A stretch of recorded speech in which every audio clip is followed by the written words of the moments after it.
அதிமுகன்றது எவ்வளோ பெரிய கட்சி, அவ்வளோ பெரிய கட்சியே காலி பண்ணிட்டாங்கன்னு சொல்கிறோம். இது வந்து குற்றச்சாட்டுன்னு சொல்கிறீங்க. இதில் என்ன ஒரு விஷயம்னா, மேல் மாடியில் போய் ராஜினாமா கடிதத்தை வாங்கிட்டு கீழ் மாடியில் வந்து தாவேக்காவுடைய இணைப்பு அட்டையை வந்து வாங்குறாங்க. இது வந்து குதிரை பேரம் இல்லைன்னு நீங்கள் சொல்கிறீங்களா? இந்த ஓட்டு போட்ட மைய கூட அழியிலீங்க, அந்த மைய அழியறதுக்குள்ளே போயிட்டு குதிரை மேலம் பண்ணுறாங்கன்னா நீங்கள் பார்த்துக்கோங்க. எங்க அவங்க கையை காட்டுங்க, காட்டுங்க, தைரியமா காட்டுங்க. தாவேக்கால வந்து தாவேக்கா ஸ்டெப்பாக வந்துருக்காங்க. இவங்களே பாருங்க, நாங்க குதிரை பேரம் பண்றோம் அப்படின்னு சொல்லிட்டு ஒரு குற்றச்சாட்டு வைக்கிறாங்க.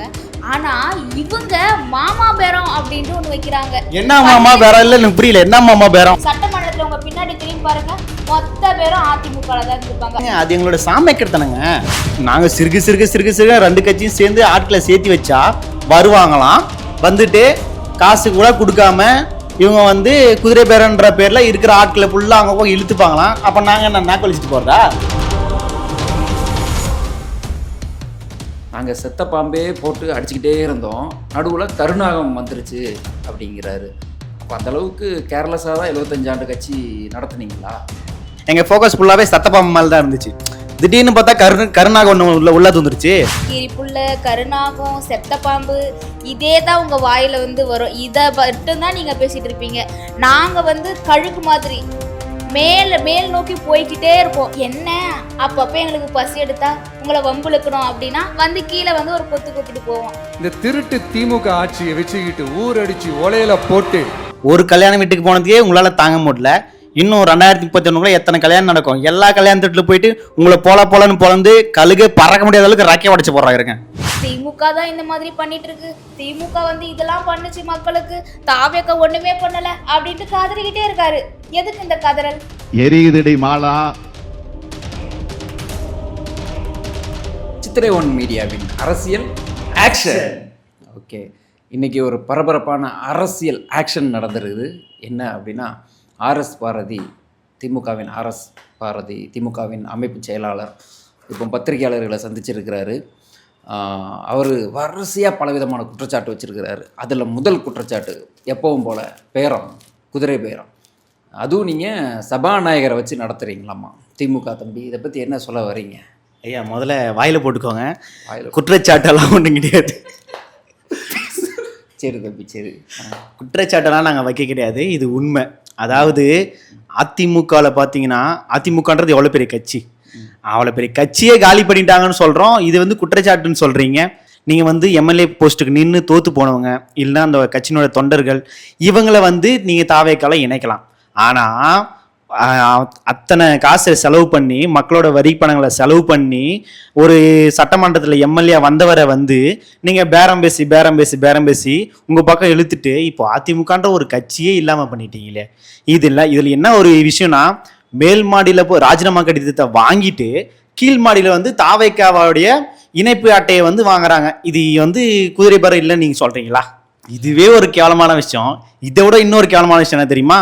இந்த ஓட்டு போட்ட மைய கூட அழியிலீங்க, அந்த மைய அழியறதுக்குள்ளே போயிட்டு குதிரை மேலம் பண்ணுறாங்கன்னா நீங்கள் பார்த்துக்கோங்க. எங்க அவங்க கையை காட்டுங்க, தைரியமாக காட்டுங்க. தாவேக்கால வந்து தாவேக்கா ஸ்டெப்பாக வந்துருக்காங்க. இவங்களே பாருங்க. இவர் ஏமா குதிரை பேரம் பண்ணுறீங்க?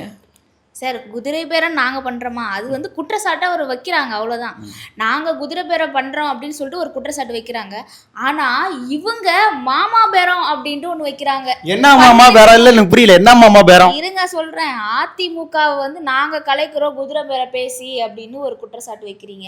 ஆனால் ஒரிஜினலாகவே நீங்கள் மாமா பேரம் பேசி அதிமுகன்ற கட்சியவே உடச்சி தானே நீங்கள் நிறைய பேர் ஆட்களை சேர்த்துருக்கீங்க.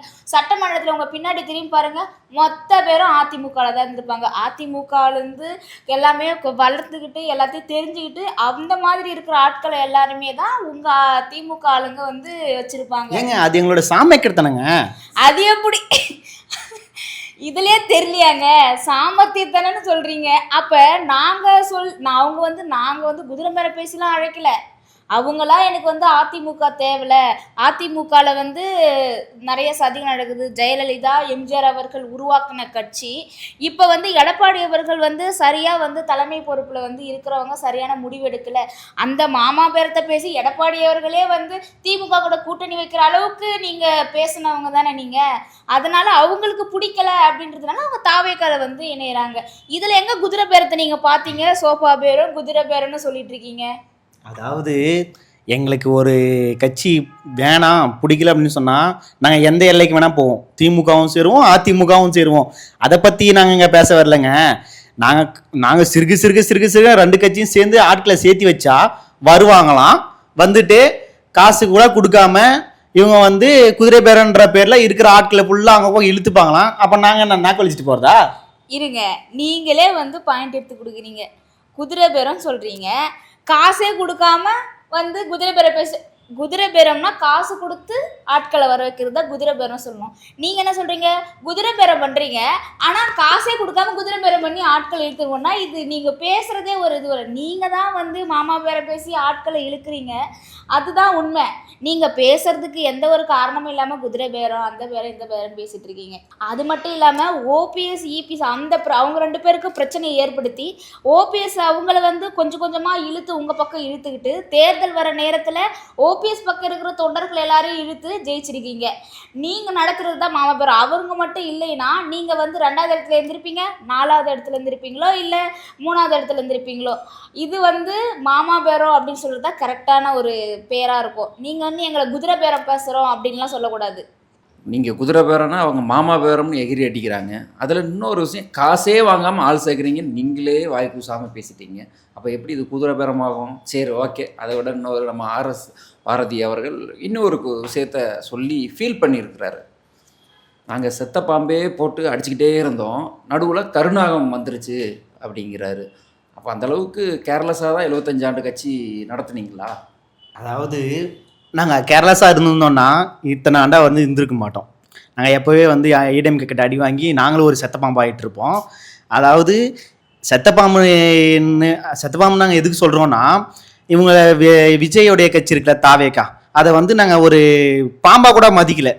அப்புறம் சரி போனால் போட்டோம், இப்போ தான் வந்திருக்காரு, வந்த ஸ்டார்டிங்கில் என்ன புதுசாக வந்துடுவாங்களா அப்படின்னு ஒரு எண்ணத்தில் சரி சத்தப்பாம்பே போட்டு அடிச்சுட்டு கிடப்போம் நம்ம அப்படின்ற மாதிரி நாங்கள் அதை பிடிச்சி அடிச்சுட்டு இருந்தோம். எங்கள் ஃபோக்கஸ் ஃபுல்லாகவே சத்தப்பாம்பு மேலே தான் இருந்துச்சு.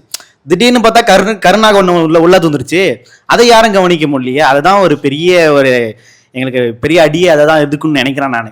அதாவது 2031 இந்த கருநாகத்துக்கு நாங்கள் ஒரு கீரி பிள்ளையாக மாறி அடிக்கிற அடியில் இருக்கிற இடம் தெரியாமல் தவட்ட ஓட போகிறாங்க, பார்த்துக்கோங்க. எனது கீரி புள்ளையாக இருந்து எங்களை நீங்கள் தோக்கடிச்சிருவீங்களா? எப்போ பாரு இதே படதான், கீரி புள்ளை, கருநாகம், செத்த பாம்பு, இதே தான் உங்கள் வாயில் வந்து வரும். இதை மட்டும்தான் நீங்கள் பேசிகிட்டு இருப்பீங்க. நாங்கள் வந்து கழுகு மாதிரி மேல் நோக்கி போய்கிட்டே இருப்போம். எப்போ 2031 234 தொகுதியிலும் தாவேக்கா தான் ஆட்சி அமைக்கும். அதை நீங்கள் பார்க்க தான் போகிறீங்க. என்ன அப்பப்போ எங்களுக்கு பசி எடுத்தா உங்களை வம்புழுக்கணும் அப்படின்னா வந்து கீழே வந்து ஒரு கொத்திட்டு போவோம். அதுக்கப்புறம் நீங்கள் மறுபடியும் பேரம் குதிரை பேரம் அப்படின்னு சொல்லிட்டு இந்த பாட்டியை தான் பாடிட்டு இருக்க போகிறீங்க. இந்த நிலைமை தான் வந்து தமிழகத்தில் இதுக்கப்புறம் நடக்க போகுது. என்னது இந்த நிலைமை தான் நடக்க போதா? எங்களுக்கு இன்னும் ஒரு 4-5 கல்யாண வீடு கிடைச்சா போதும். ஒரு கல்யாண வீட்டுக்கு போனதுக்கே உங்களால் தாங்க முடியல, இன்னும் 2031 எத்தனை கல்யாணம் நடக்கும்? எல்லா கல்யாணத்துல போயிட்டு உங்களை போலன்னு பொழந்து கழுகு பறக்க முடியாத அளவுக்கு ராக்கே உடச்சு போடுறாங்க. நான் இன்னும் எதுக்கு கழுகுன்னு சொன்னதையே இவருக்கு தெளிவாக தெரியல. நீங்கள் வந்து கல்யாண மேடையில் போயிட்டு கதறது எல்லாரும் எப்படி பார்க்குறாங்க? ஒரு மேடையில் கல்யாண மேடையில் போனீங்கன்னா மணமக்களை வாழ்த்திட்டு அவங்க எல்லாரையும் நல்லா இருங்க அப்படின்னு சொல்லிட்டு வாழ்த்திட்டு வராமல் ஒவ்வொரு மணமேடையிலையும் போயிட்டு திமுக அதை பண்ணும், திமுக இதை பண்ணும், தாவேக்கா இந்த மாதிரிலாம் பண்ணுது அப்படின்னு சொல்லிட்டு ஒவ்வொரு மணமேடையிலையும் கதறீங்க. எதுக்கு தான் அந்த கதறன்னு தெரில. இந்த ஸ்டாலின் அவர்கள் வந்து தினமும் வந்து காலண்டர் எடுத்து என்னைக்கு திருமணம் நாள் வருது, என்னைக்கு நல்ல நாள் இருக்குது, யாருக்கு திருமணம் அப்படின்னு சொல்லிட்டு பார்த்துக்கிட்டே இருப்பார் போல். ஒவ்வொரு திருமணத்துலேயும் போயிட்டு திமுக தான் இந்த மாதிரி பண்ணிகிட்ருக்கு, திமுக வந்து இதெல்லாம் பண்ணுச்சு மக்களுக்கு, தாவேக்கா ஒன்றுமே பண்ணலை அப்படின்ட்டு கதறிக்கிட்டே இருக்காரு. எதுக்கு இந்த கதறல்? அறிவாலயம் இருக்குல்ல உங்களுக்கு, அறிவாலயத்தில் எவ்வளோ கொள்ளடிச்சு கட்டியிருக்கீங்க, அந்த அறிவாலயத்தில் மேடை போட்டு பேசுங்க, மக்கள் கூட்டத்தை வர வைங்க, பேசி அதில் தாவேக்கா இந்த மாதிரி பண்ணுறாங்க அப்படின்னு குற்றச்சாட்டை வைங்க. அங்கே கல்யாண வீட்டில் போயிட்டு எதுக்கு கதறீங்க? அங்கே போயிட்டு மணமக்களை வாழ்த்துட்டு அங்கே நடக்கிற விருந்துகளில் போயிட்டு சாம்பார் ரசம் எல்லாத்தையும் நல்லா வலிச்சு சாப்பிட்டுட்டு அப்புறம் பொறுமையாக வாங்க, பொறுமையாக வந்து மேடை அமைச்சு அங்கே கதறுங்க. நாங்கள் ஏன் வேணான்னு சொல்ல போகிறோம்? அழகாக ரசம் சாம்பார் ஊற்றி சாப்பிட சொல்லிட்டாங்க. நீங்கள் என்னங்க பாயிண்ட் எடுத்து கொடுத்துட்டே இருக்கீங்க திமுக? அப்போ நான் பணம் இல்லாமல் கூப்பிட்றீங்கிறீங்க. இப்போ திருமண வீட்டில் போய் பேசுகிறத பற்றி சொல்கிறீங்க. அதான் அங்கே ஒப்பாரின்னு சொல்லி அவங்க கலாய்ச்சிட்டு இருக்கிறாங்கல்ல. தலைவர் தான் அதை ஒப்பாரி வைக்கிறத விடுவார்னு பார்த்தா பேச்சாளர் நீங்களுமே வந்து ஒப்பாரியை புகழாக பேசிகிட்டு இருக்கீங்க. சரி, ஓகே, அடுத்த விஷயத்துக்கு போவோம். இப்போ தான் அந்த சாம்பார் சாப்பாடு அப்படின்னு சொல்லும்போது தான் ஞாபகம் வருது. இன்னொரு குற்றச்சாட்டை வருத்தத்தை தெரிவிச்சிருக்கிறாரு. குளத்தூர் கொத்து பரோட்டா இது என்ன பேச்சு கரூரில் போயிட்டு அப்படின்னு கேட்குறாரு. இதை பற்றி தெளிவாக அவங்கக்கிட்ட இப்போ கரெக்டாக பாயிண்ட்டை அடிச்சுட்டு சொல்லுங்கள் தம்பி. அதாவது முதல்வர் விஜய் அவர்கள் வந்து பாபநாசம் படத்தை வந்து அதிக முறை பார்த்துருப்பாருன்னு நினைக்கிறேன். ஏன் சொல்கிறேன்னா, பாபநாசம் படத்தில் எப்படி கமல்ஹாசன் வந்து ஆகஸ்ட் 2ஆம் தேதின்னு சொல்லிட்டு சுற்றி இருக்கிற எல்லாரையும் நம்ப வைப்பாரோ, அதே மாதிரி விஜய் அவர்கள் வந்து பழியை ஏமால போகிறாங்கன்னு சொல்லிட்டு போகிற இடம் ஃபுல்லாமே பிரச்சாரம் பண்ணிட்டுக்கிறாரு. ஸோ இப்போ என்ன நினைப்பாங்க, விஜய் மீது தான் வந்து திமுக வந்து பழியை போடுறாங்க அப்படின்ற மாதிரி ஒரு தாட்டை வந்து அவங்களுக்குள்ள கொண்டு வந்துடுறாங்க. இந்த பாட்ஷாலாம் வந்து எங்ககிட்ட பழிக்காது. அவர் வந்து எப்படி சினிமாலேருந்து சினிமா பார்த்து கற்றுக்கிறாரோ, அங்கே ஒரு சினிமா நடிச்சுட்டு இங்கே வந்து எப்படி ஒரு சினிமாவை நடத்திட்டுக்கிறாரோ, அதை வந்து எங்களுடைய திமுக எவ்வளோ அறிவுபூர்வமாக எங்களோட கொள்கையும் எங்களோட அறிவு சார்பு திறமையும் பயன்படுத்தி எதிர்ப்போமோ அந்த அளவுக்கு எதிர்த்துட்டுருவோம், பார்த்துக்கோங்க. எனக்கு அறிவுபூர்வமாக சொல்லிட்டு அறிவே இல்லாமல் பேசிகிட்டு இருக்கீங்க. தளபதி வந்து ஒன்று சொல்லிட்டாரு, குற்றமுள்ள நெஞ்சு குறுக்குறே அப்படின்னு ஒரு லிங்கோட தான் சொல்லியிருக்காரு. அவர் வந்து அங்கே அரசு பணி நியமனத்தை ஒண்டி கொடுக்க போல, அங்கே வந்து போலீஸ்காரங்களே வந்து இதுக்கு வந்து யார் காரணம், எங்களை இந்த மாதிரி தான் நடத்தினாங்க அப்படின்றதுக்கு என்ன காரணம் இதெல்லாம் சொல்லிட்டு அவங்களே வந்து சொல்லிட்டாங்க. ஸோ தளபதி ரொம்ப கான்ஃபிடெண்ட்டாக இருக்கார். இதுக்கப்புறம் நீங்கள் தயாராக இருந்துக்கங்க. உங்களுடைய ஒரு குற்றத்தையும் வந்து கண்டுபிடிச்சி அவர் வந்து துணி துவைக்கிற மாதிரி துவைச்சி, அந்த நீங்கள் சொன்னீங்களே பாபநாச படத்தை நிறைய டைம் பார்த்துருக்காரு அப்படின்னு சொல்லிட்டு, அதே பாபநாச நதி புண்ணிய நதியில் உங்களை குளப்பாட்டி உங்களுடைய குற்றங்கள் எல்லாம் போக வச்சு திகார் ஜெயிலில் அனுப்புகிறாரா இல்லையான்னு மட்டும் பாருங்கள். Wait and watch. ஒரு சின்ன விளக்கம் கேட்டேன், 2 பேரும் தாறுமாறு அடிச்சுக்கிட்டீங்க. ஓகே, எனிவே சித்திரை ஒன் மீடியாவின் அரசியல் ஆக்ஷன்.